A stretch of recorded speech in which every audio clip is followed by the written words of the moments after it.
Okay, good afternoon. It's getting a little bit colder today. Okay, nobody wear the short t-shirt. Okay. And last week we talked about the TCP state machine. We talked about why we need 11 states to make the connection management robust. And we talk about some boundary conditions where you would have simultaneous open and normal condition of establishment, termination, simultaneous open or simultaneous close, and lost segment, either sin or sin egg are lost. Either sin or sin egg is lost. Then all these boundary conditions can be handled by the 11 state state transition diagram. So it's a robust connection management. But after the connections management is robust, we need to take care of the data transfer. The data plan needs to be robust too, okay? Not just connection needs to be robust, but the transfer of the data segment needs to be robust. But how do we make those data segment transfer robust? It's a part of the error control. And here we call it reliability of data transfer. And it has two parts to handle. One is we want to make sure that the data segment is one data segment is transferred successfully. Okay. So one is we need to make sure it's successfully received. Every transmitted packet or every transmitted segment is successfully received. And also every received every received segment should be the same as the original transmitted segment. Okay. So first of all, I need to make sure that it's received successfully. And secondly, I need to make sure that the received segment is the same as the one transmitted. So the first thing is about these two things combined together is called reliability. It's error-free and decomposed into two parts. One is the reliability transfer. It's received, and the second part is integrity. It's the received one, it has the same content as the transmitted one. And this thing is called integrity, the segment integrity, and it's protected by the checksum. It's error controlled by the checksum. How about this? I want to make sure it's reliably, successfully received. Then we need sequence number and also acknowledgement mechanism. So we need sequence number acknowledgement to make sure that we receive it. And we need checksum to make sure the received one is the same as the transmitted one. So we need three mechanisms: sequence number, ACK, and checksum. Okay, and we have seen sequence number here. In the connection setup, you put the sequence number in the scene segment. So you tell your peer what sequence number you would start with. So the sequence number is here, and it's bidirectional. I could start it from X, for segment from this to this direction, in this direction, and also I can start from Y for segment from this direction. Okay, so we need segment number. And where is the segment number? It's here. As you will see, later here in the header, TCP header. In the TCP header, you have a sequence number here. That is the sequence number for the data segment. And also you will see that there's a acknowledgement sequence number. Okay, if you put it here, it means that the data I'm sending has this sequence number. The data I'm sending start with this sequence number. Okay, and if you put it here, it means that I'm acknowledging my peer I have received up to this sequence number, or I'm expecting this sequence number. So the next segment should have this sequence number. Okay. Okay, so the sequence number is here. And how about the checksum? It's here. The checksum. So I'm make sure that the integrity of the data. And it check the checksum here. And how about the acknowledgement? Acknowledgement mechanism, where in the header? It's here, ECK. Here, A stands for ECK. So we have seen this as the SYN. The SYN segment is actually to set a flag here. The FIN segment, FIN, is here. So two flags. We have seen two flags. And also we have seen this flag, reset flag. If you want to force your peer to reset the connection, then you set this flag, the R flag. And the acknowledgement, if this segment stands for has an acknowledgement, you put it here. You set this flag. So three mechanisms to make sure that the data transfer is robust. You need sequence number, data sequence number, and acknowledgement sequence number. And you need checksum. You need acknowledgement. So these three mechanisms are all in the header field. So let's roll back.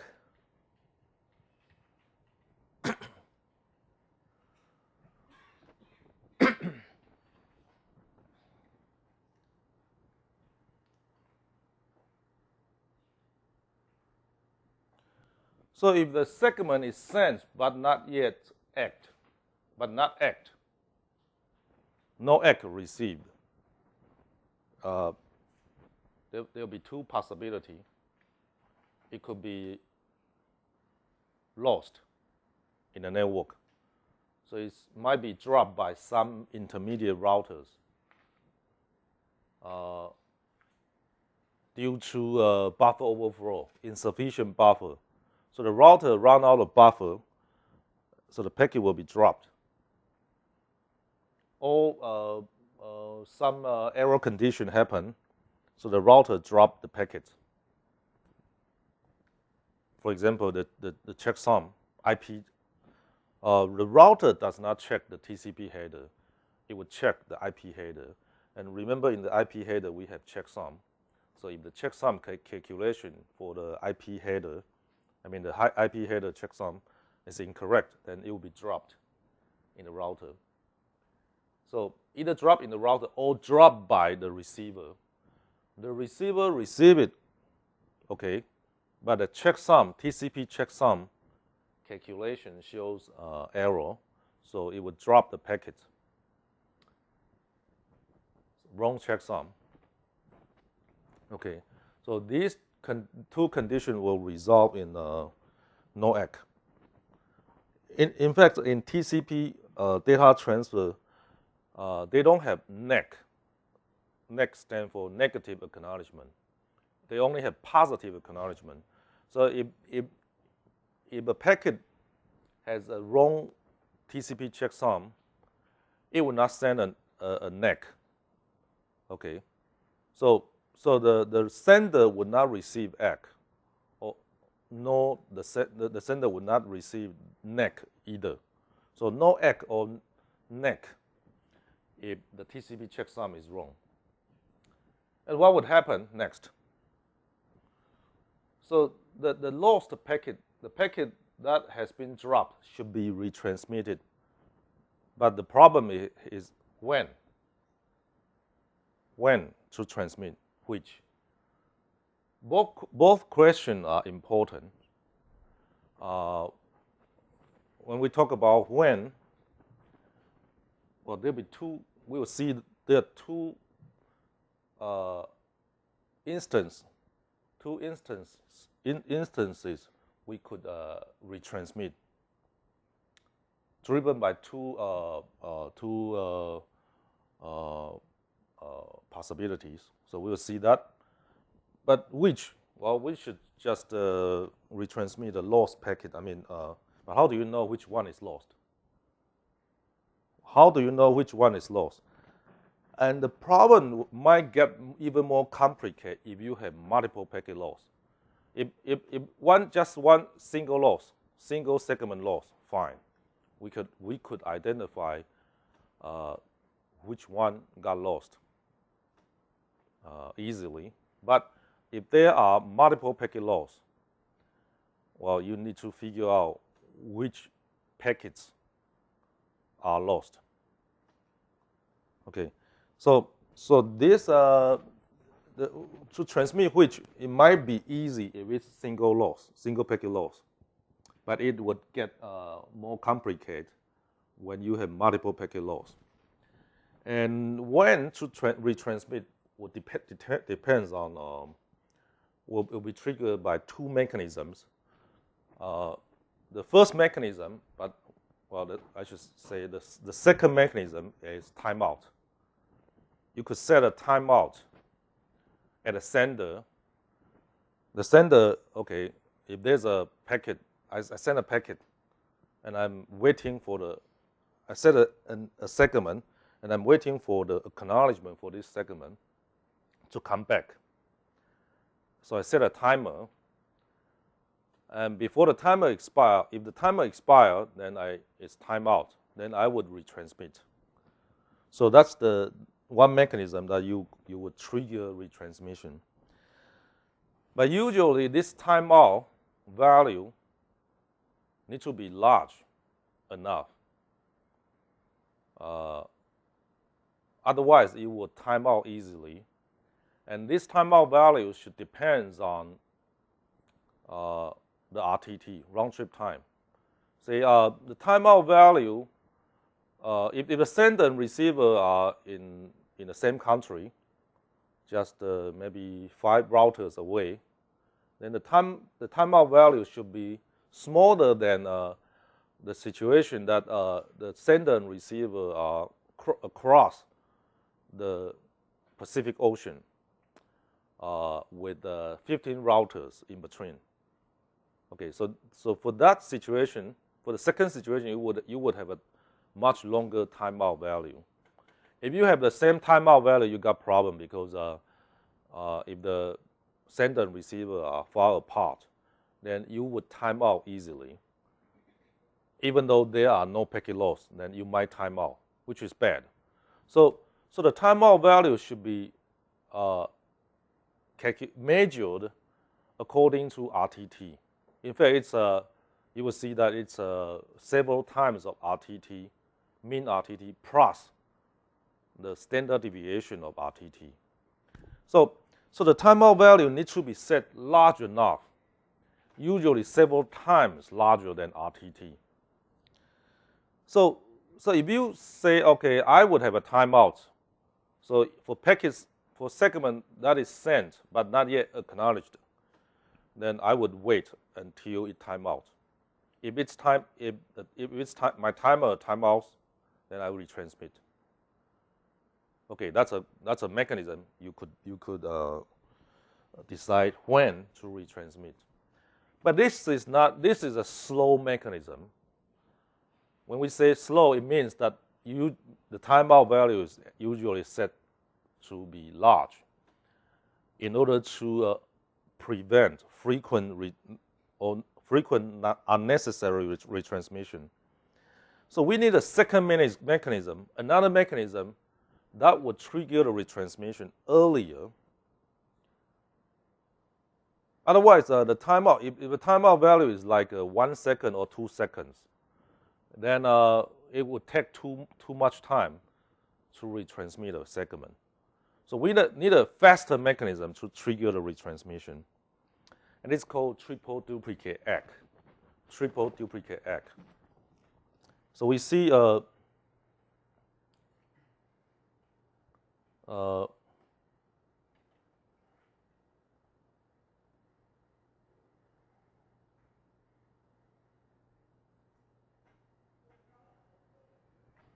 see, let's roll.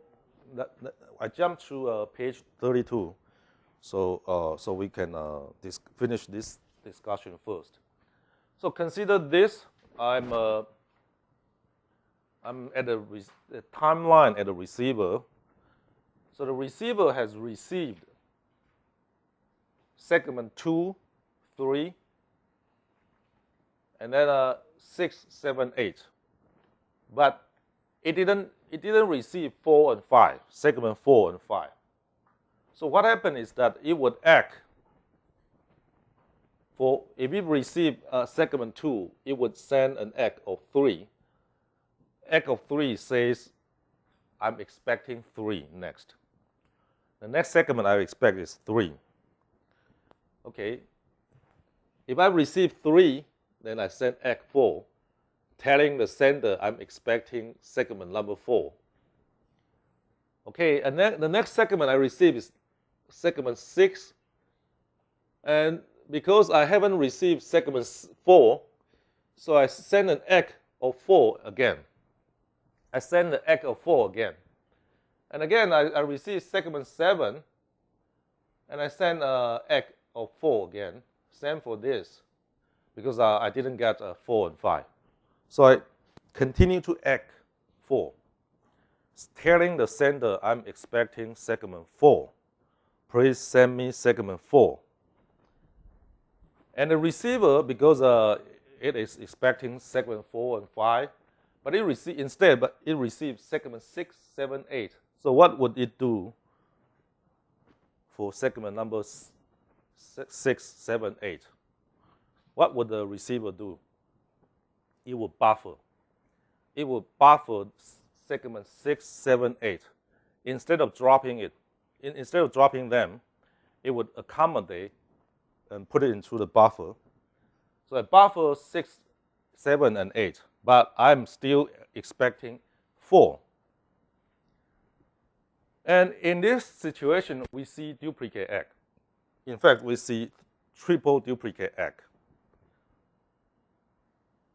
Okay, I got number 4. And sorry, I'm expecting number 4. So I sent ACK of 4 times. And when we say triple duplicate, it means you duplicate 3 times. So totally it's 4 times, right?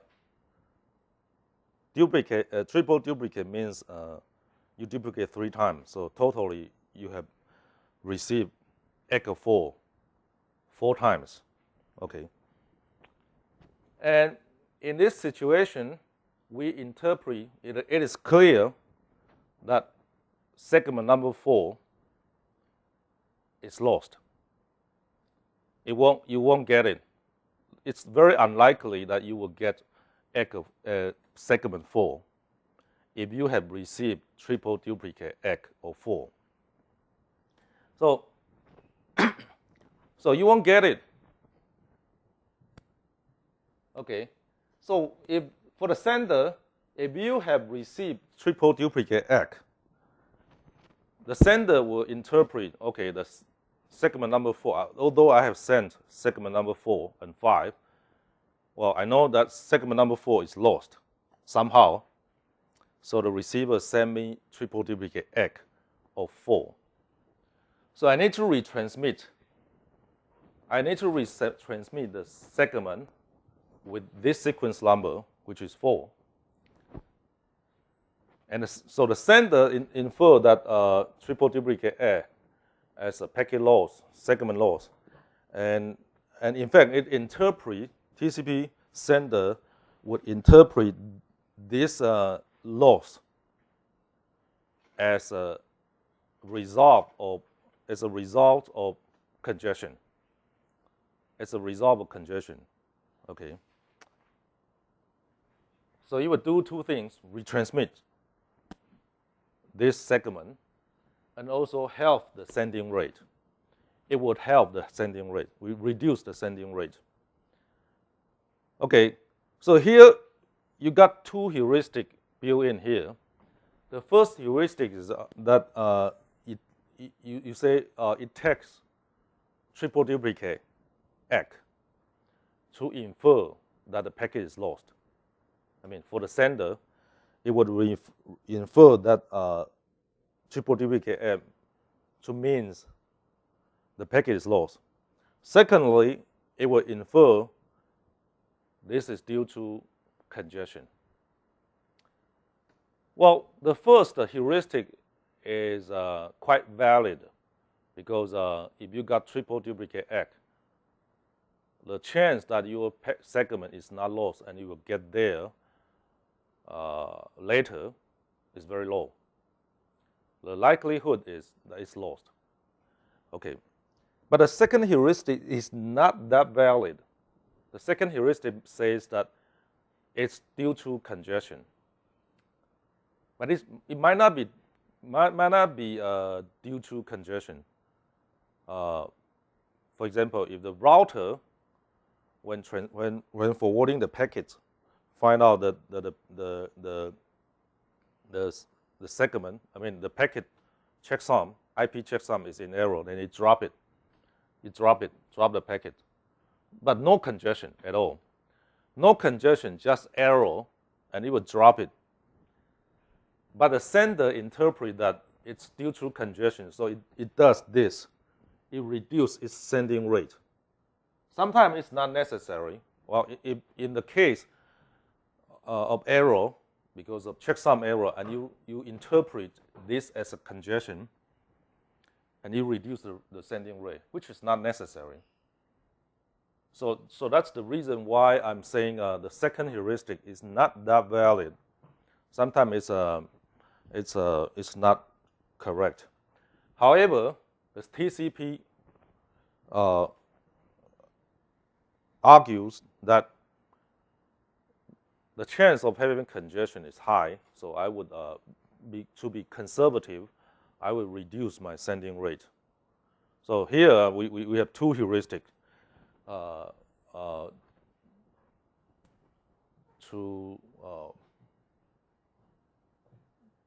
to drive this retransmission, and also the reduced sending rate. Okay, so when the sender receives triple duplicate X, then it retransmit segment number 4. And what would happen if you got if segment number 4 and 5 are both lost? Then the sender will the next ACK the sender receive will be ACK of 5, because the receiver is expecting segment 5. So the sender will receive ACK of 5. Okay. And again, it would take another triple duplicate ACK of 5 in order to trigger the sender to retransmit segment 5, right?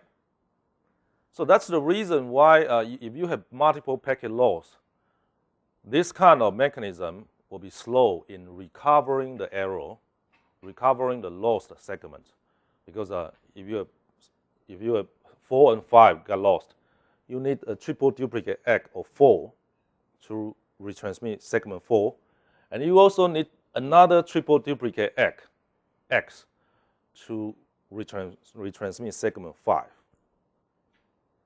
Okay, so you will see some version in the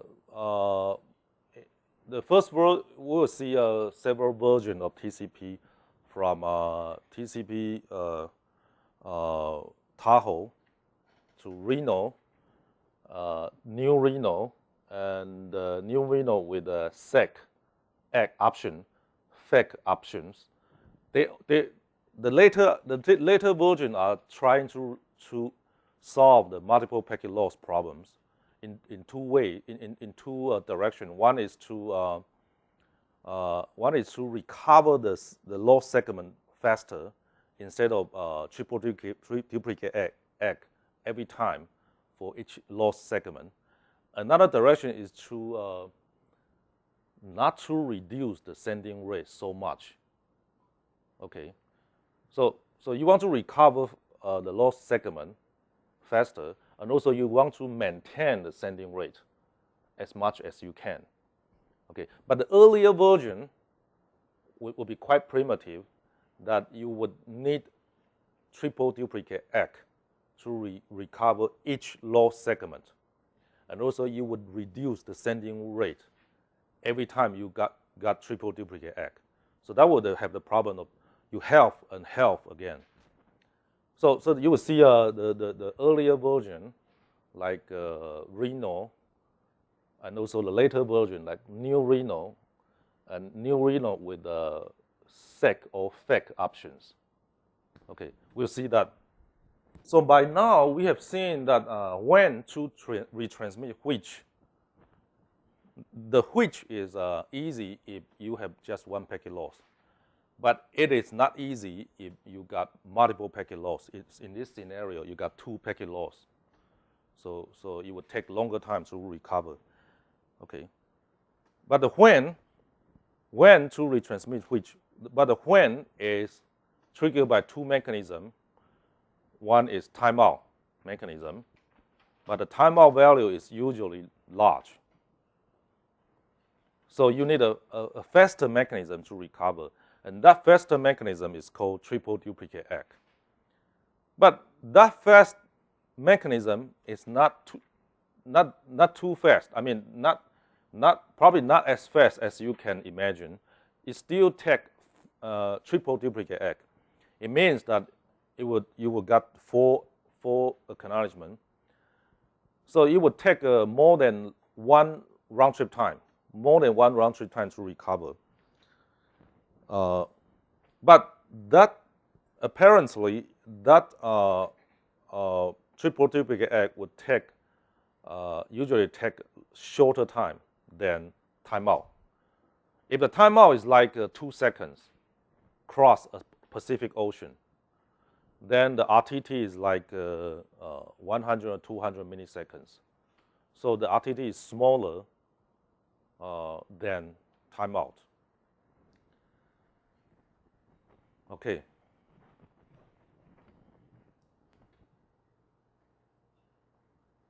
So let's roll back to see what might happen, what kind of errors, what kind of boundary condition might happen in the data transfer. So we have seen the boundary condition in connection setup and termination, right here. These are boundary conditions in connection setup and termination. Well, just connection setup, but not termination. Okay, connection setup and termination, yes, this is simultaneous close. Okay, and connection setup, the boundary conditions. Now we want to take a look at several boundary conditions in data transfer. So suppose the segment is lost. In the left-hand side, you see the first data segment is lost. So it wouldn't get the acknowledgement. The sender would not get an acknowledgement. And however, because the window size is large, we will see what window size means. Okay. But here, window size is large, so you can send the second segment without waiting. So you continue to send. And then if the receiver got the second segment, it will send an egg. But this egg says that I'm waiting for segment, the sequence number I'm waiting for is 100. So I'm waiting for this, okay, even though I got this. Even though I got a sequence number 150, I send an egg of 100 because I'm waiting for sequence number 100. And if the timeout is short, in this situation, the timeout is very short. A timeout, so I got no acknowledgement. So I sent the first segment. Okay, at this time, the sender timeout and retransmit the first segment. And at this time, it received the egg. Okay, and it does nothing. The sender does nothing because it has sent the data segment with sequence number 100 already. Okay, and when this one reached the receiver, it would send an egg of 180. Okay, so not much problems, except that the timeout. If the timeout is short, then I can retransmit at this point. However, usually the timeout would not be so short. If you set the timeout value this short, it would something bad might happen. You would have some unnecessary retransmission. So usually the timeout is very large. So it wouldn't time out. So then you would need to rely on triple duplicate egg to retransmit the lost segment. Okay. Okay, the second scenario is delay. No segment is lost, but delayed. For example, in this case, the timeout is short again. The timeout value is short. Usually it's not this short. Usually it's this long. And it's short, so the acknowledgement, the data segment is not lost. The acknowledgement is not lost either. But I time out. So before I got this acknowledgement, I time out. So I retransmit the segment with sequence number 100. Okay. And is it a problem? No, it's not a problem because the receiver will see this is a duplicate. I have received 100. I have received 150. Now I receive 100 again. This is a duplicate. Just drop it. Just drop it. And I send a duplicate egg of 180. So I received 150, and I'm expecting 180. I sent an egg of 180 already. So here I sent another egg of 180. So every time I receive a correct segment, I send an egg, and the sequence number in the egg depends on what I am expecting next. Okay. So that's the second scenario. And the third scenario is you got egg loss. The acknowledgement is lost. And what would happen? Not a big deal. Why? we said when you got this received correctly, then you send egg of 150, but it's lost. Fine. If you got the second segment, you send egg of 180. And for the sender, if it received 180, egg of 180, it means that the receiver have received successfully and expecting 180. So every segment before 180 has been correctly received. So I don't need to worry about 150 anymore. I have known that this segment is received and also this segment is received. So 180 means that the receiver is expecting 180, and everything before 180 has been successfully received. So this is not a problem at all. So for egg loss, most of the time it's not a problem, because the way the sender interprets acknowledgement is the sender has received up to this number.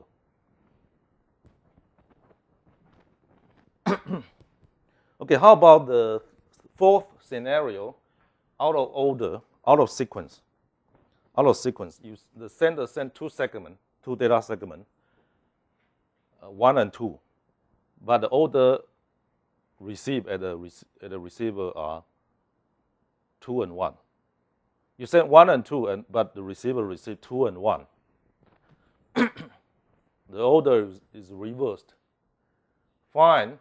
When you receive this, you say I'm expecting 100, even though I receive up this segment.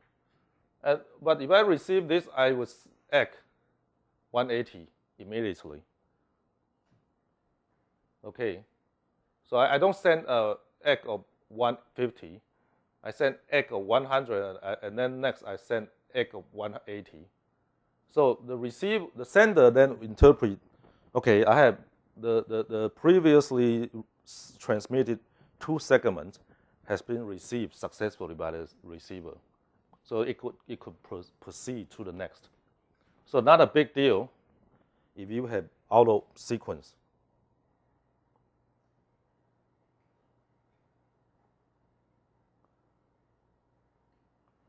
So I'm showing this boundary condition to tell you that with the sequence number, with acknowledgement, with checksum, the data transfer could be robust. It will be robust, even with these boundary conditions.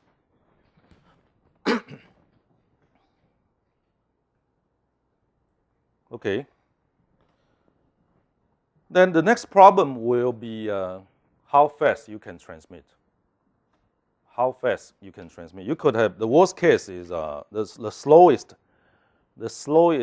case will be that you send a data segment and you need to wait until you got an acknowledgement before you can send the next. So then that will be stop and wait protocol. Remember in chapter 3, we talk about stop and wait. It means that the number of outstanding packet will be what? At most 1. At most 1. And that means the window size is 1. Okay. However, if you have the window size could be larger than 1, say 8 or 16, 32, then it gives you more space to transmit segment without waiting for acknowledgement. So if we have a window size of 16, it means that I can send 16 segments without waiting for acknowledgement. Okay. But if I finish transmitting 16 segments, but no acknowledgement coming back, then I wait. I wait for the acknowledgement to come back before I can transmit next. So let's see how this works. Let's illustrate by the figures first. Okay, so here is the sender, and it's the receiver. And in between, the sender is sending the data and sending the data to the receiver, and the receiver is sending the egg back to the sender. So in this scenario means that we have a window size of 5. The window size is this. Window size of 5. And that means we have the number of outstanding packets, or the number of outstanding segments is 5. And outstanding means sent but not yet acknowledged. Sent but not yet acknowledged. So I've sent 4, 5, 6, 7, 8, and the receiver receives 4, 5, and has sent the egg back, and the egg is on the way. But the sender hasn't received the egg, it's on the way back. And the sender has just received 6 and hasn't sent the acknowledgement yet. Okay, and the sender has sent segments 7 and 8, but it's on the way. The receiver hasn't received them yet. So that is the scenario you got. And check the number here. It says egg of 5.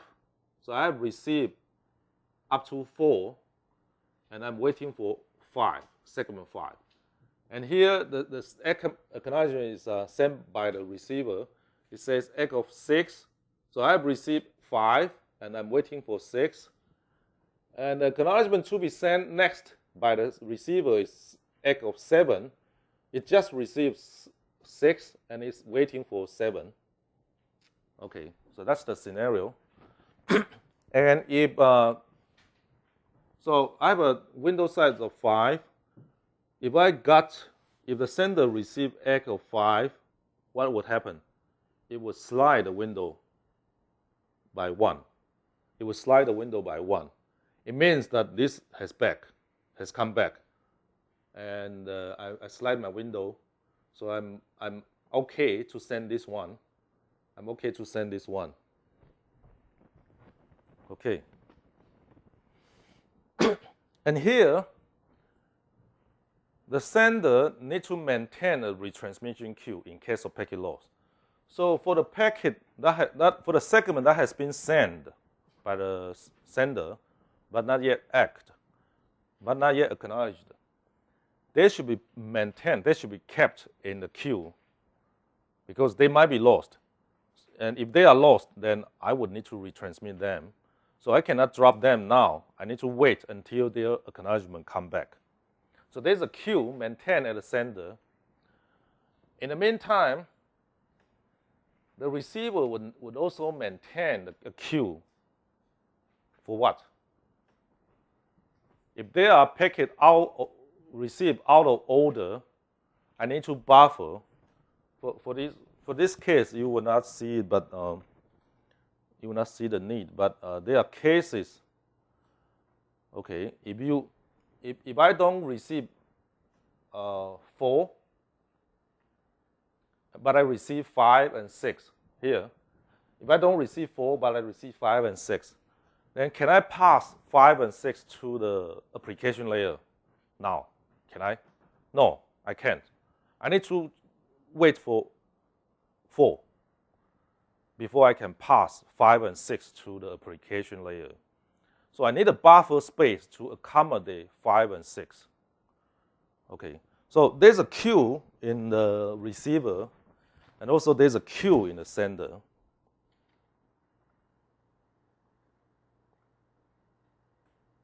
Okay. And here the scenario is, this figure is the same as the previous one. And this figure shows that it has slid by 1. So it has slid from, by 1 segment. Okay, so that's normal condition, normal case. And then continue to slide by 1 and another 1 again. So these are normal cases. And here is the boundary condition or a normal case. You see, if segment 5 and 6 are received before segment 4, 5 and 6 are received before 4. Then you see the receiver sent echo 4 because it's waiting for 4. It's waiting for segment 4. So it keeps sending echo 4 even though it received 5 and 6 already. Okay. until the data segment 4 is received. Then it will send what? Okay, now I got 5 and 6.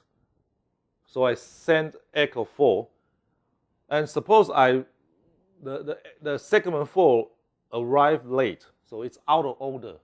Out of order. The segment 4 arrived later than segment 5 and 6. But if I receive segment 4, and because I have received 4, 5, 6 already, so I would send echo what? 7. Okay, I would receive echo 7. Suppose segment 7 has just arrived. So when I receive this, this is not received yet. So I send echo 7. And when it sends echo 7, the echo 4 here is about to arrive the sender. Okay.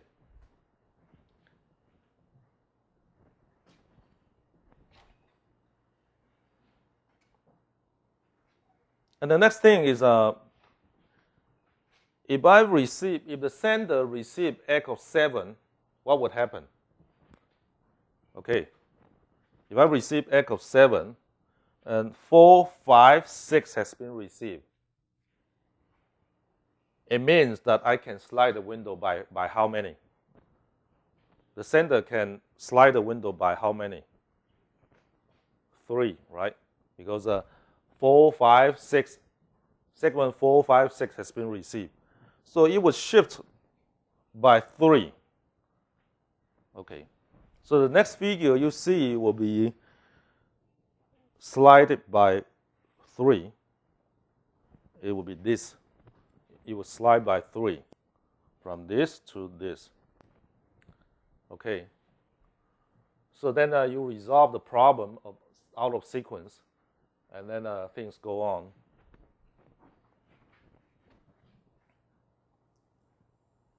Okay. And we have seen the window. The window, in fact, the window is dynamic. I mean, the window size is dynamic. It's not fixed size. The window can get larger or get smaller. When it gets larger, then we say it's opening up. You open the window. And when it's getting smaller, you say shrink. You shrink the window size. So the window size is not fixed it's not fixed. It could get larger or smaller, and it would slide. And the slide here is called close. You close the window. It means slide. But how big should be the window size? It's determined by two things. It's called there are two values. One is the receiver window size. One is the congestion window size. Receiver window and congestion window. The window. So it's how fast can the sender transmit? It should be determined by two things. One is the receiver. How fast the receiver can accommodate. Okay, and also determined by the network. So the receiver window size is determined by the receiver. In fact, it's the receiver buffer size, available buffer size.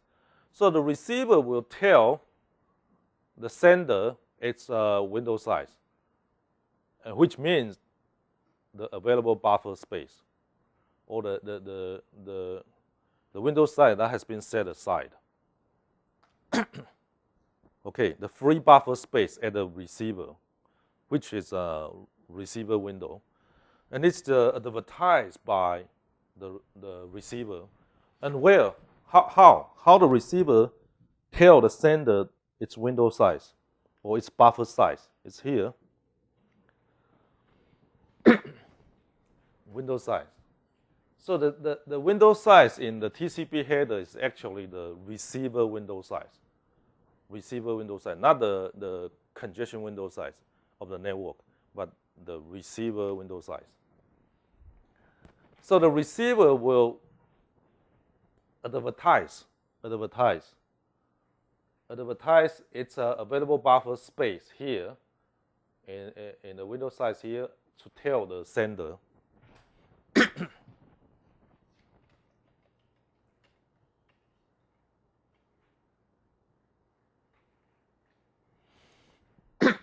Another thing will be the congestion window size. It should be determined by the network. Congestion window size. And you will see that it would initially be 1. And then it does exponential increase from 1 to 2, 4, 8, 16, 32, 64. It grows exponentially in the initial phase, which is called slow start. And then once the congestion window size reach a threshold, it then increase linearly instead of exponentially. So for example, if the threshold is 64, then the congestion window size will grow like this. It starts from 1, 2, and then 2, 4, 8, 16, 32, 64. And then it couldn't grow exponentially again. It will grow linearly. So it will grow from 64 to 65, 66, 67. It's like driving your car when you are stopped and you want to start driving your car. You're waiting for the red sign, okay, and you start your car, and initially you would what? Accelerate, right? And you accelerate fast. So you will accelerate fast. So in fact, your speed acceleration is exponential. But once you reach the certain threshold, say 50 or 40 kilometers per hour or miles per hour, then you wouldn't accelerate that fast, because if you have reached 40 miles per hour and you continue to grow exponentially, then you would go to 80 miles per hour and then 160 miles per hour. That'd be too fast. So after a certain threshold, you start to increase linearly, right? Okay. So the congestion window size grow exponentially in the beginning, which is called slow start. In fact, it's not slow start. Okay, it's not, the slow start is not slow. It's slow in speed, slow in size, but acceleration rate is high. And then you get into the second phase, which grow linearly, and it's called congestion avoidance.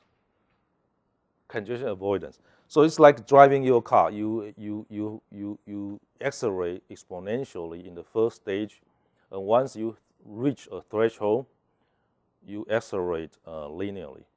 Yes. Question? No question. Okay. And what happens if you have?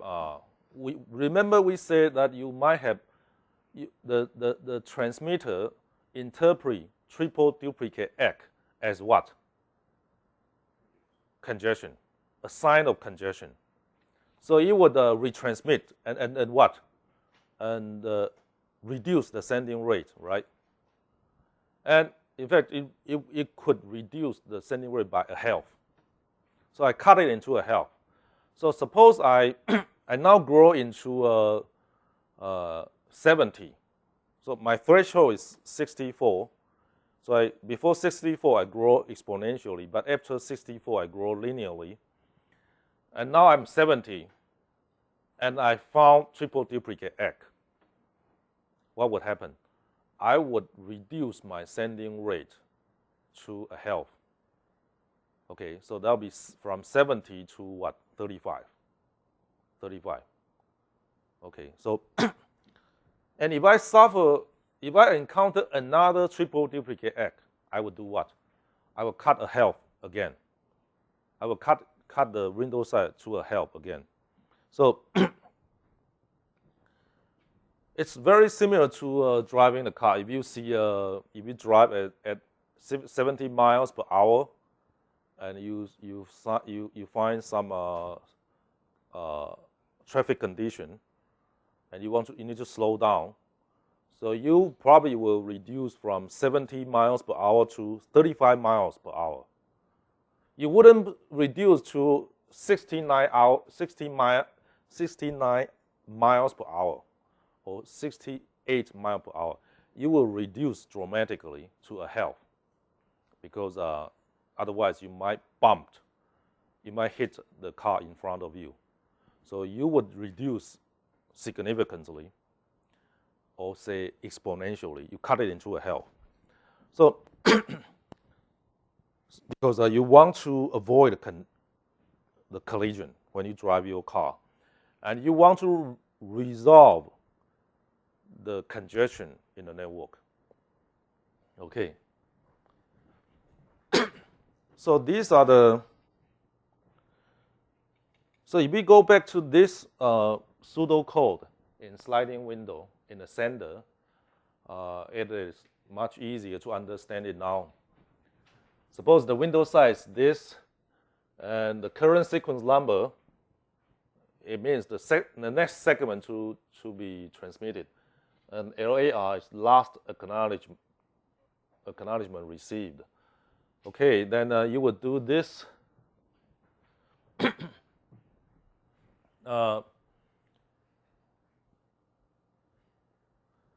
If the sender has data to transmit, then you would need to check whether the current number and the next one you want to transmit is smaller than LAR plus window size.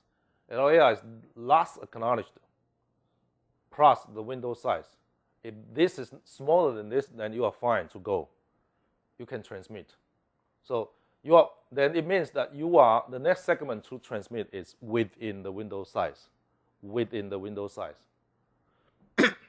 And again, here it's if there's an acknowledgement coming back, if the sender receives an acknowledgement, then it will send LAR, the last acknowledgement received, to what? To this egg number. If what?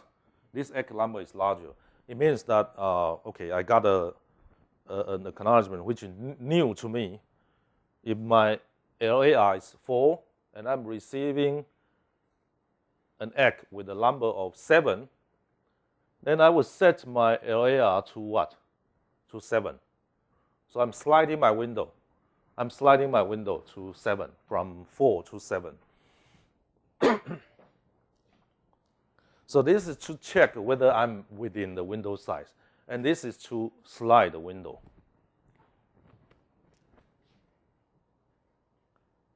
Okay. So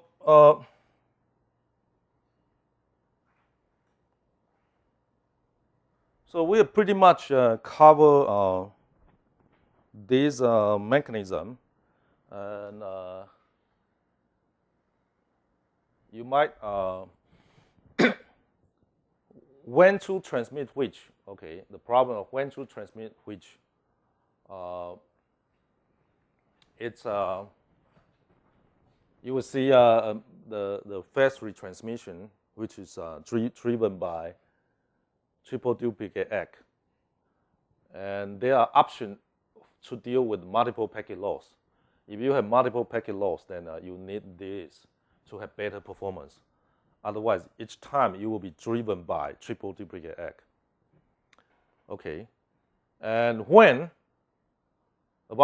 you need retransmission timeout and RTT, you need to measure the round trip time, and also you need to calculate the retransmission timeout, which is sensitive to RTT. And so let's see how we do this. So I have covered this triple duplicate egg. So when to retransmit, either by triple duplicate ACK, which is faster, or by timeout, which is slower. So we need to calculate the timeout, but we need to measure the RTT, the round trip time. And the round trip time is dynamically varying. It changes dynamically. So we need to measure and smooth to take the average of RTT. And how do we do the measure and get a smooth RTT, which is by this exponential weighted moving average. Exponential weighted moving average. What does that mean? What does that mean? It means this. It means this. Okay. This is my measurement of RTT so far. And this is the new RTT measurement. So I got a new measurement, and this is the accumulated RTT so far, the average RTT so far. So the new value should account for only 1/8 in the new RTT value. And the original RTT should account for 7/8 in calculating this. So, I'm taking, I don't want to, because that is called exponential weighted moving average. So the measured RTT so far would account for 7/8, while the most recent measurement will account for only 1/8. And that's the exponential moving average. The reason for doing this is because we don't want the RTT value to change too fast. Okay, if there's a sudden jump, okay, say for example from 50 milliseconds to 100 milliseconds, doubled. Then if I take the previous the current average is 50 milliseconds, but the new measurement is 100 milliseconds, and if I take this as 50% and this as 50%, what would I get? I would get a measurement of 75 milliseconds, right? And that changed too much. So what I would do is I would take this 100 millisecond measurement as only 1/8, while taking the 50 millisecond as 7/8 weighted average to get my measurement. Okay. And for the deviation, well, we also need to calculate the standard deviation of the RTT. And again, I have the current standard deviation, mean deviation, and also the new deviation. And the new deviation would account only 1/4, while the current mean deviation will account for 3/4. So I take this kind of average, weighted average.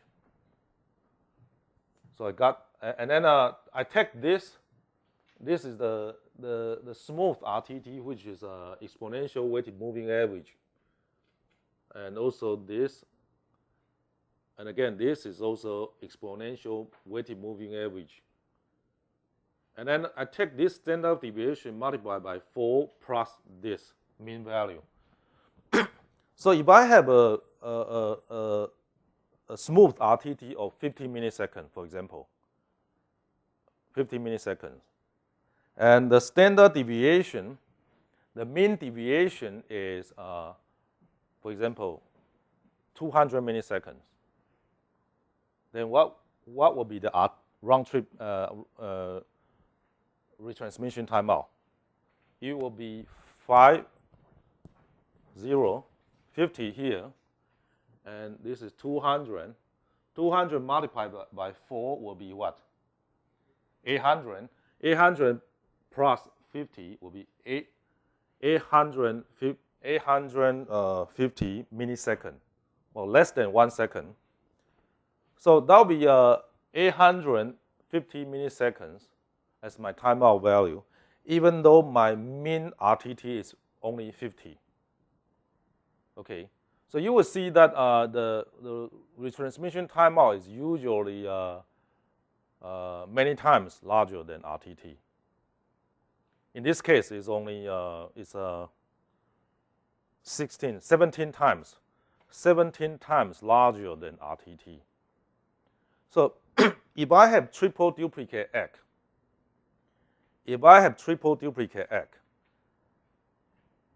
how long the triple duplicate ACK would happen? Probably a little bit over 1 round trip time. Consider this.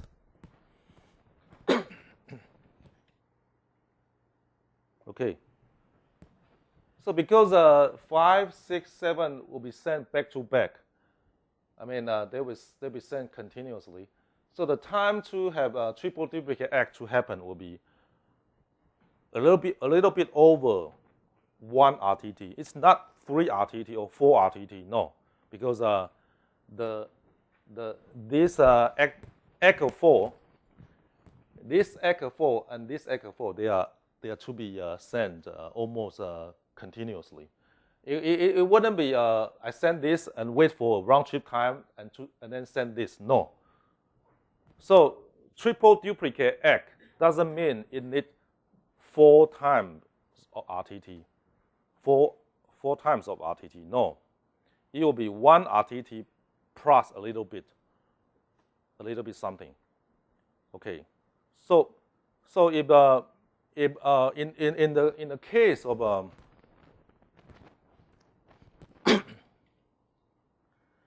in the case we just in the example we just show, if it's 50 millisecond mean RTT and the deviation is 200 millisecond mean deviation, then the RTO round retransmission timeout will be 850 milliseconds. So that's the timeout value. So it means that I send a data segment, and the worst case, if the packet is lost, if the segment is lost, the worst case is that I wait for 850 milliseconds, the timeout to happen before I can retransmit. That's the worst case, right? But the better case will be a triple duplicate ACK. And triple duplicate ACK, when will that happen? It's not 4 RTT. If RTT is 50, then 4 RTT will be 200 milliseconds, right? You don't need to wait for 200 milliseconds for triple duplicate ACK to happen. It'll be 1 RTT plus a little bit.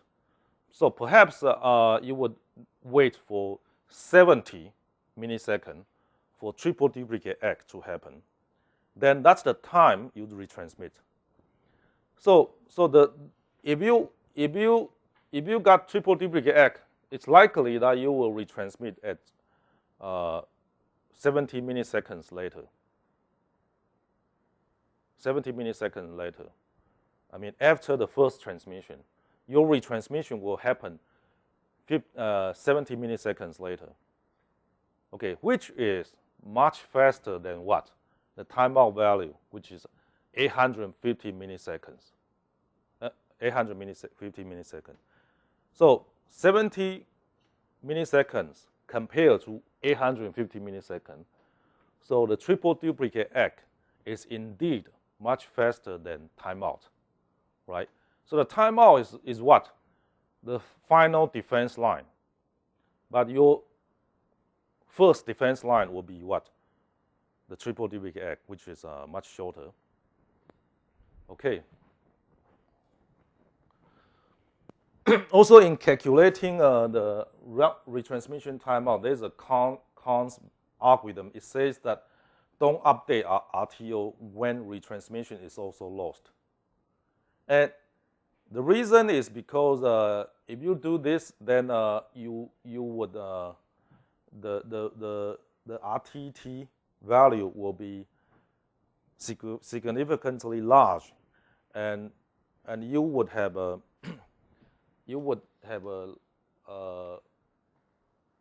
unstable RTO. So in order to keep the RTO stable, you don't want to fluctuate too much. So if there are a normal cases, then you don't update the RTO. You don't want to update the RTO in those cases. Okay, so we have seen the way to measure RTT and also calculate RTO. Okay, and we have also mentioned the window size, how to decide the window size. The receiver window size, it should be determined by two things. One is the receiver window size, one is the network condition, which is represented by congestion window size. So congestion window size is to capture the network condition, while the receiver window size is to capture the available buffer size at the receiver. And you take the mean. You take the mean. So to handle the slow receiver or congested network, you have receiver window size and also the congestion window size. And you need to take the mean in order to get this minimum.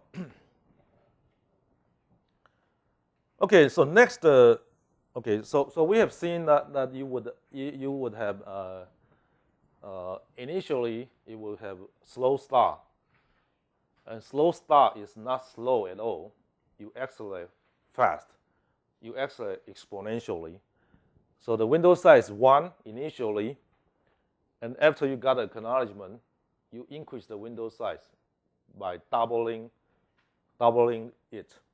So it becomes 2, and when the acknowledgement got back, you become 4, 8, okay.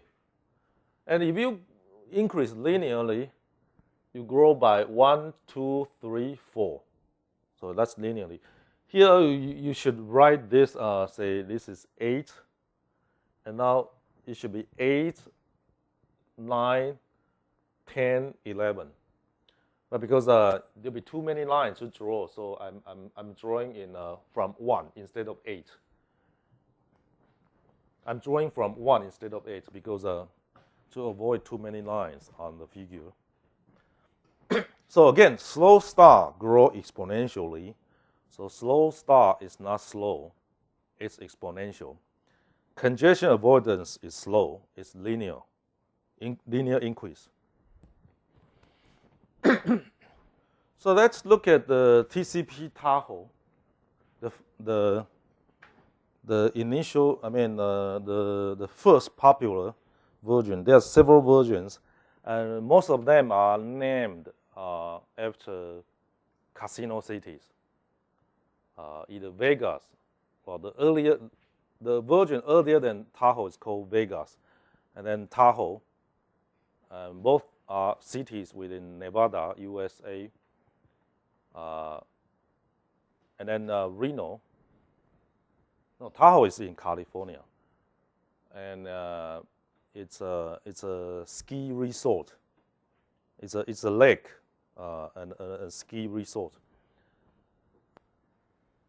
Okay, so the reason why they name it after casino cities because those guys are in initially the TCP version were developed by people in Berkeley, and Berkeley is very close to Reno and Tahoe, and then next to Vegas. So you can see how eager they want to enjoy in the casino cities. So that's why they named it after casino cities. They spend their weekends and they spend their time and money in weekends in the casino cities. Okay, so let's look at the Tahoe version. It has 4 states. Okay, So you see slow start. We have seen slow start and congestion avoidance. So in the slow start, you you increase the window size for every egg. So if you send one segment and you got one egg back, then you add window size by 1. So if you start with 1, it will become what? 2. And you send 2 and two egg back. So now it becomes 4. And you send 4 and every one of them send an egg back. So you become 8. So that's an exponential increase. Plus 1 here is for each egg, for each data segment, for each egg of each data segment. So if you send 4, there'll be 4 egg back. So your congestion window will add up by 4. And if you send, and then now you become 8. So if you send 8, there'll be 8 eggs back. So now your congestion window will be 8 plus 8. Now it becomes 16. So it's exponential increase here. And if your congestion window is larger than the threshold, say 64, then you enter into congestion avoidance. And in the congestion avoidance, you do what? You don't increase your congestion window that fast. You increase by this. So suppose now it's 64. 64. And now you send 64, but for each egg coming back, you add what? 64 plus 1 over 64. 1 over 64. So for each egg, you only add 1 over 64 acknowledgement. And it takes 64, if all 64 eggs are received, then you increase window size by what? By 1. Because 64 multiplied by 1 over 64 will be 1. Okay, so after receiving the egg for those 64 data segments, your window size will become 65. 65. So you grow very slow. Okay. And if you, so either here or here, if you encounter triple duplicate egg, you do what? You get into the fast retransmission state. You get into the state of fast retransmission, fast retransmit. So triple duplicate egg here. If you are here and you encounter triple duplicate egg, you go into fast retransmit. If you are here, encounter triple duplicate egg, go here. And when you go there, you do what? You retransmit missing packet, missing segment, and what? Set the threshold to a half of the congestion window size. And the congestion window size is further reduced to 1. So you are not you are doing what? You are resetting the window size to 1, which is very serious. You don't just cut it into a half. You set it to 1, reset to 1. But in the meantime, you set your ceiling to a half. So I'm setting my ceiling for the congestion window to be a half. A half. I mean, for the threshold. So if it was 64, now it becomes 32. 32. And the congestion window size is reduced to 1. And I'm forced to go back to slow start. So I'm forced to go back to slow start with a window size of what? 1. So I retransmit the packet, the missing packet, and I come here. And now my window size reset to 1. And I will grow my window size from here, from 1 to exponentially. 1, 2, 4, 8, 16, 32. And then since it's larger, equal to the threshold, and my threshold has been halved from 64 to 32. So I now need to go into the congestion avoidance. So here I will grow my window size from 32 to 33, 34, 35. Okay.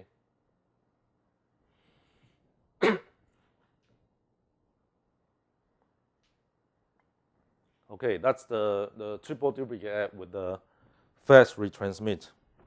And I suffer a lot because my sending rate is much reduced. My window size, because of my window size, is much reduced. In fact, reset to 1, and set a threshold to a half. And if I don't get a triple duplicate egg, but worse, I wait until timeout. So if either triggered by this or triggered by timeout, retransmission timeout. So here, either I'm here or here, there's a timeout, then I come to a retransmission timeout. And again, here I reset window size to 1. Okay. But I don't have the threshold. And I retransmit until I got the acknowledgement. I will stay here. That if I got all the acknowledgement, then I get back to the slow start, and my congestion window is reset to 1. And you will immediately see that the version Tahoe is has a very severe punishment on either triple duplicate egg or timeout. And it does not consider multiple loss either. So it evolved into a new version called Reno. So what happened in Reno? So from this figure, you see what? You see 5 states. In Tahoe, it was 4 states, right? But now it becomes 5 states. What is the extra state? The extra state is called fast recovery. Fast recovery.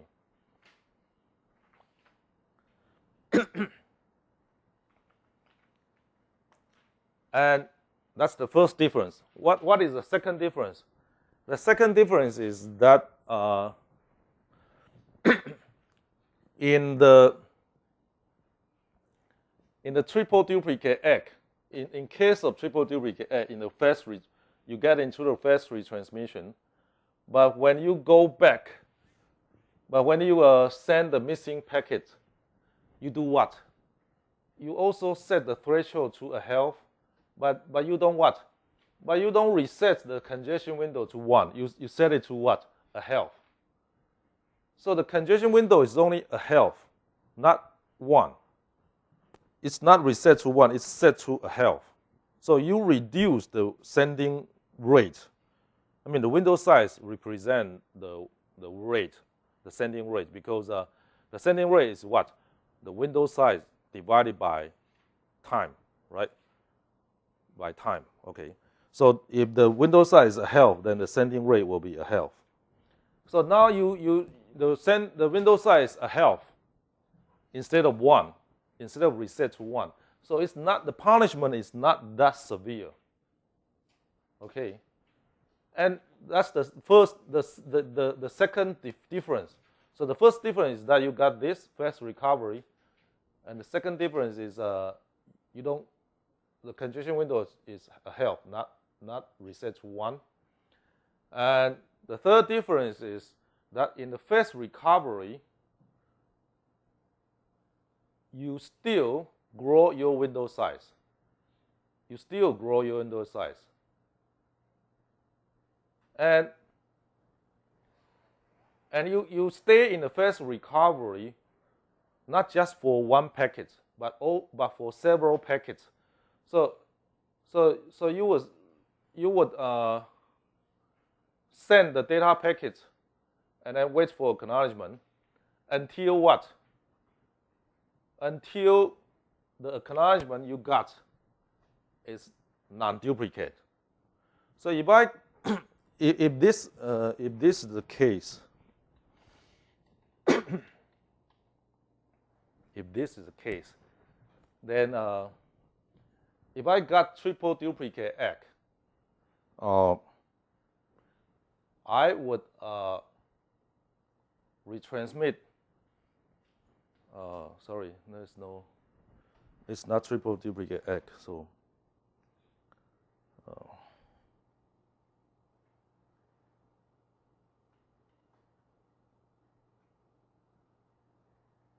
I don't have figures for triple duplicate X.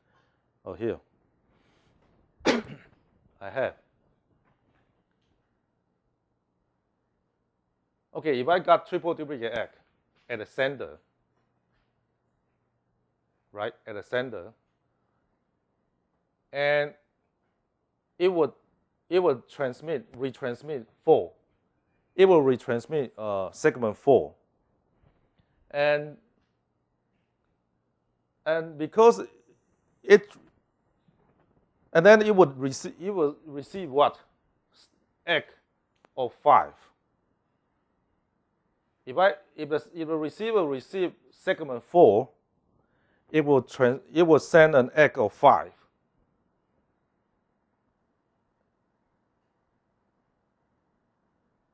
And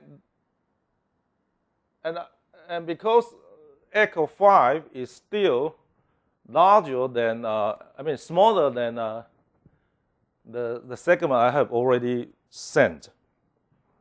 I have sent. I should be seeing an X of 9 because I have sent segment 8. So I'm expecting, as a sender, I'm expecting X of 9, but I'm getting X of 5. So I will stay in the fast recovery until I got X of 9. So the sender will stay in the fast recovery state before it sees X of 9 in this case. So with this fast recovery state, I will stay here and I will leave fast recovery until I got an X which is larger than X. In the previous example, the X here is 4, right? Sorry, the X here is 4.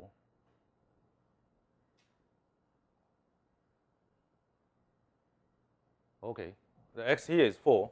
So if I got an X of 5, I will leave the fast recovery. I'll get into congestion avoidance. Okay. Non-duplicate X. It means that the lost packet has been received. The lost packet has been received. Okay. So in this scenario, in the Reno, in this example, you would get X of 5, and then if you send segment 9, you will still get X of 5. And again, you would get triple duplicate X of 5. Then you get into fast retransmit again. So what happened in Reno is you stay here and retransmit segment 4, and you got an X. You got an X of 5. If you got an X of 5, you leave fast recovery. And then you stay here, and then you transmit segment 9, but still get X of 5. And until you got triple duplicate X of 5, you get into fast retransmit again. And then you retransmit segment 5 until you get X of more than 5, larger than 5, then you got back here. So in Reno, you still need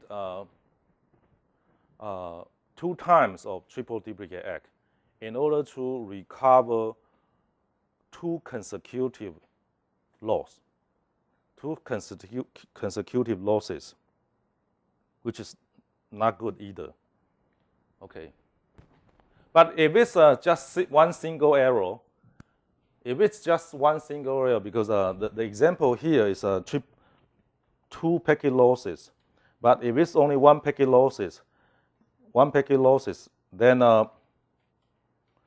indeed Reno is better than Tahoe because it doesn't punish triple duplicate add this bad, as bad as not as bad as Tahoe. Okay, so that's the improvement. However, if you have timeout, then you see that it resets the congestion window to 1, which is as severe as Tahoe. So they consider retransmission timeout as a serious event, as a very serious event. So it would deserve a heavy punishment. Okay, so here there are some illustration for Tahoe and also for Reno, and I don't want to go through them, each of them, but you can go through them to see the sequences. And there's an open source implementation 5.4. It's on slow start and congestion avoidance. And you will see that this is slow start, and it increased the window size by 1 for every acknowledgement. But here it doesn't increase the it doesn't increase exponentially.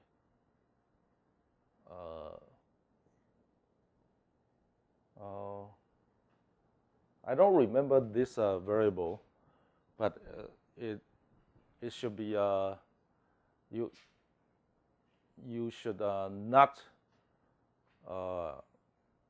it should be linearly instead of exponentially. Yeah, please read the sidebar for the appendix for the open source implementation 5.4. Okay, so let's look at this and then we take a break. And this is the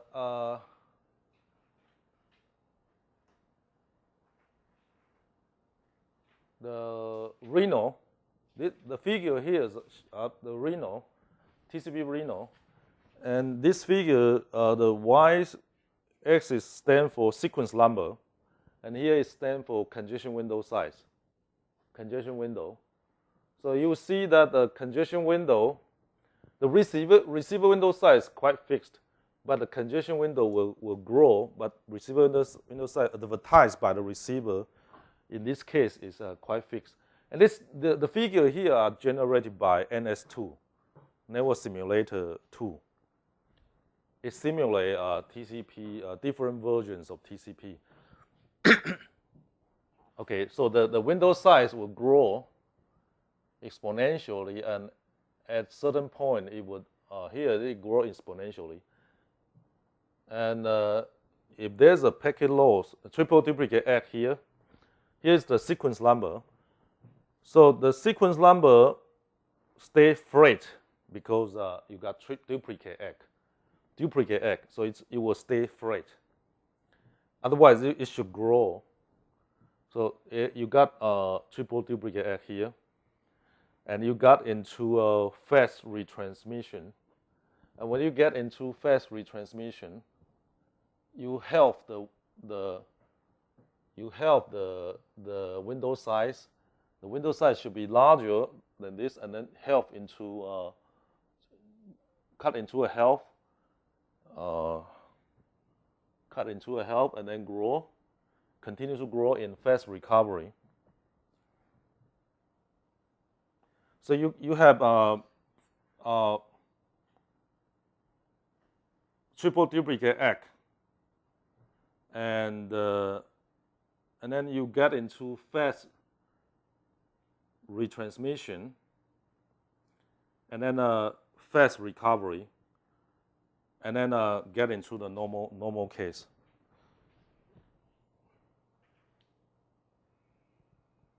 Okay. And you see two lines because the thick line should be acknowledgement, and the thinner line is the sequence number, data sequence number, acknowledgement number, and as for so the data segment sequence number, the data segment sent here would have its acknowledgement sent here. So you grow this. So within the same sequence number, the segment with this number, for example, with this number 100, it is sent here, but its acknowledgement is sent here. It's sent here, and its acknowledgement is sent here. So that's the delay between data segment and acknowledgement. Okay.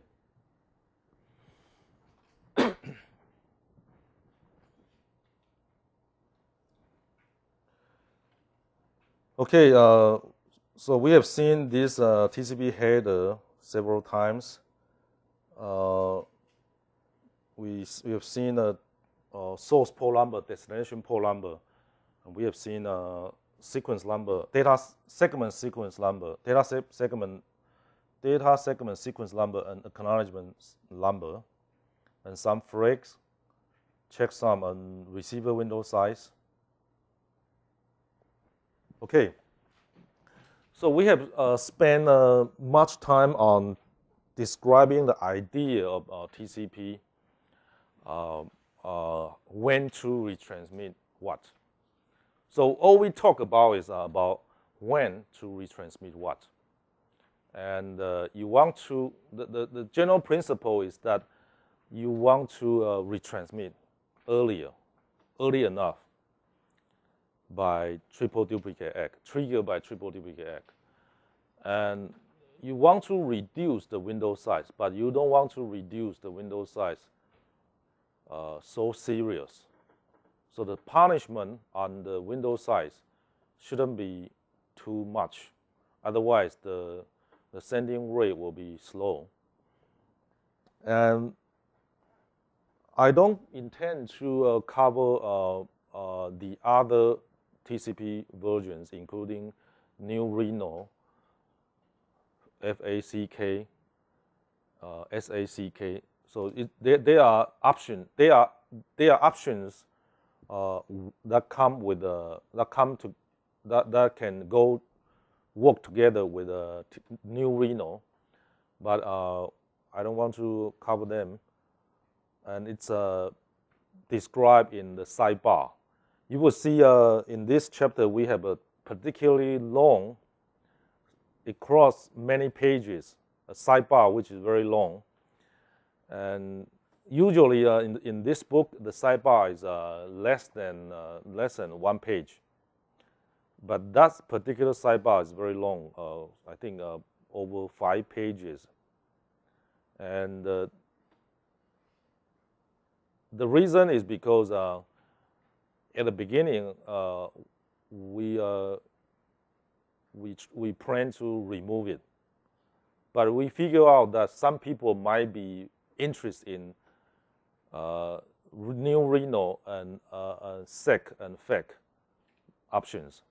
So we still keep them, but we don't want the first-time reader to get confused, to trap there. So we decided to put it into a sidebar.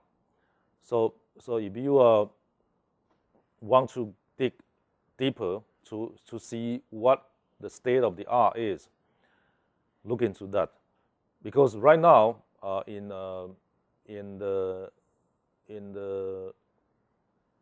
Linux kernel 2.6, the current version, it uses a New Reno, and the default would have SEC and FEC options on.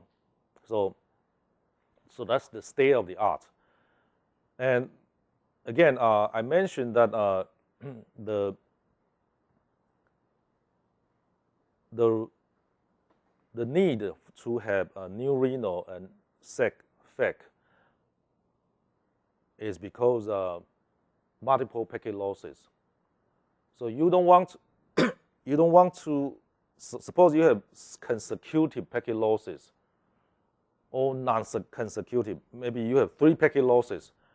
The 3 packet losses might be consecutive or might be scattered. So I have 1 packet loss here, and then correctly receive packets, and then 2 packet losses.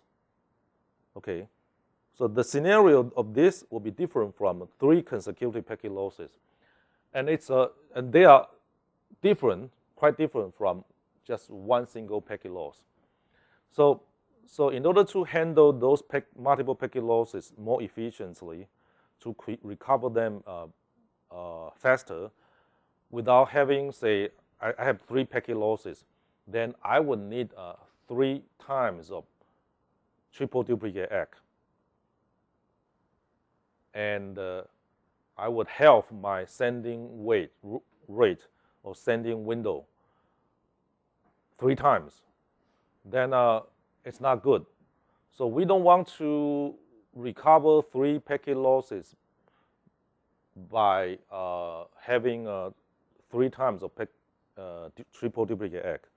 We want to recover them by just one triple duplicate ACK. And we don't want to halve the window size by 3 times. We just want to reduce the window size to halve once. Okay, so if you want to achieve that, then you need these versions. Okay, so that's the point I want to convey. Okay, next we'll see in this header we see some options in the TCP header, and the options could be on several things. One is the maximum segment size. So you can specify your maximum segment size. Okay, and also the other option is window scaling factor. This is when you have a high bandwidth links. When you have a high bandwidth link, then I mean the path between the sender and receiver is a high bandwidth path with a high bandwidth links and high capacity routers. Then the bandwidth of the path will be high, and if the window size is not big enough, then window size will become the bottleneck, because window size will limit the outstanding bit, or outstanding byte. Okay, and it's limited. So if you have a small window size, okay, but the bandwidth of the path is very high, then you waste the bandwidth. You couldn't reach that kind of. I mean, you couldn't send. You couldn't enjoy the available bandwidth. So if the available bandwidth of the path is high, then you want to increase your window size to another level. And in that case, then you would need to use this window scale factor. The window scale factor allows you to shift the count, a shift count. It says this shift up to 14 bit. So your window size, because the window size in the TCP header is 16-bit field, is a 16-bit field. So if you don't use the option, then the maximum number of bytes that can be outstanding will be 2 to the order of 16. That's 64K, because 2 to the order of 16 will be 1K is 2 to the order of 10, right? 1K byte will be 2 to the order of 10.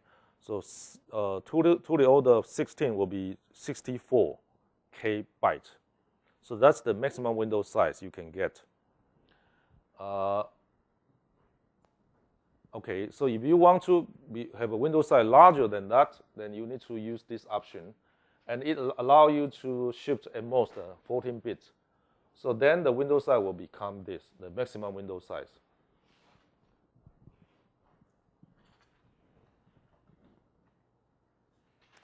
And another option will be the timestamp. And this is used when you want to measure the RTT. When you measure the RTT, you want the more accurate timestamp, then you would use this option.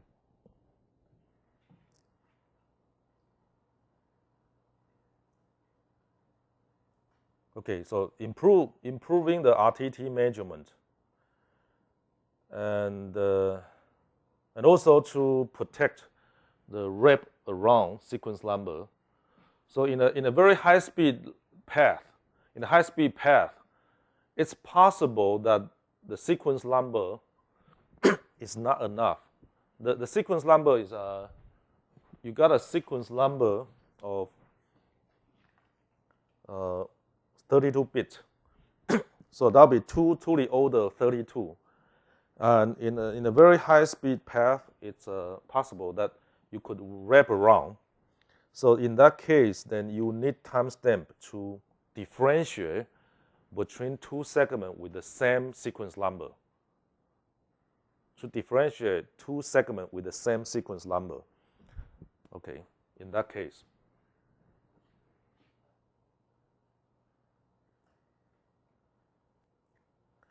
Okay, there are also issues on the timers.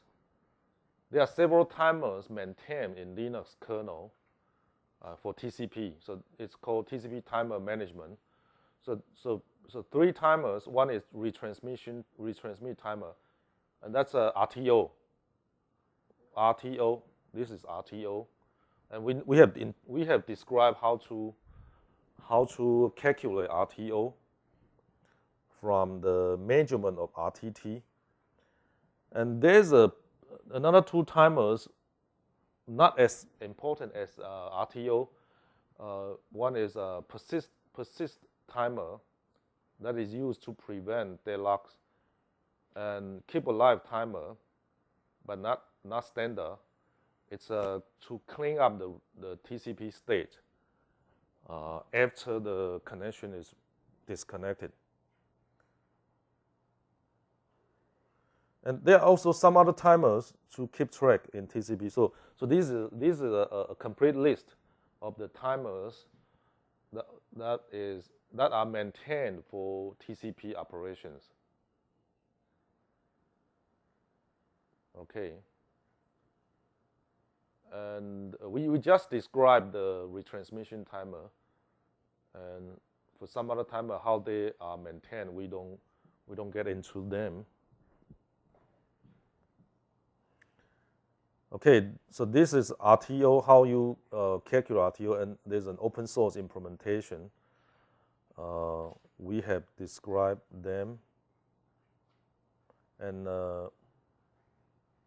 also in this open source implementation, we introduced several timers, 3 timers. One is RTO, one is persistent timer, and keep alive timer.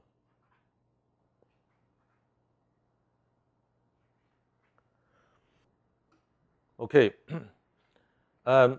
in summary for TCP, this is a figure drawn from captured from NS2. In NS2, there's a small utility program called NAME, network animation. It does it animates the packet loss, packet by packet. You can see actually packet being transferred. It's an animation. And you will see the behavior of self-clocking behavior of TCP, which is clocked by ACK, acknowledgement. So everything is clocked by acknowledgement. And how fast you can clock, send the acknowledgement back is determined by RTT. So RTT is very important. It's a closed loop flow control, congestion control mechanism triggered by acknowledgement. Okay. And the first hands-on in this chapter will ask you to run NS2 and NAM, network animation. So you will see outputs like this. Okay, so a sidebar on TCP, advanced section on TCP performance problems for interactive application and also for bulk data transfer applications, and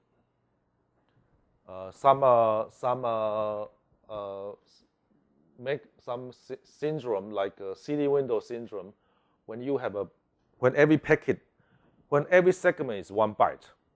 So for interactive application like telnet, telnet run on TCP, and the segment is like 1 byte. Most of the segment is 1 byte. Most of the segment are 1 byte segment. So the window size does not need to be large because the human keystroke, when you type on your keyboard, you wouldn't type too fast, even though you think you are fast, but the computer thinks you are slow. Okay, so most of the segment is 1 byte, or you need to accumulate several keystrokes together to form 1 segment.